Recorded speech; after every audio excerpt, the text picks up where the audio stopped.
paying your monthly bill online is quick and easy. Let me show you.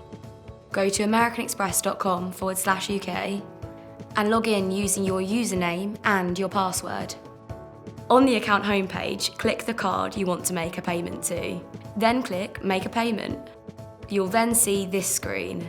Under Payment Method, select either Pay with my nominated debit card or Pay with a different card. If you're paying with a different card or adding a new one, fill in the card details here. Then type in the amount you want to pay to your card, let's say £350, before clicking Continue. Now, this is where you get to review the payment.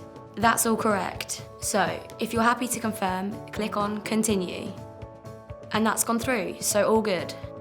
You could even set up a payment every month to make things really easy. Just hover over Payments on the homepage, click on Direct Debit, and enter your details.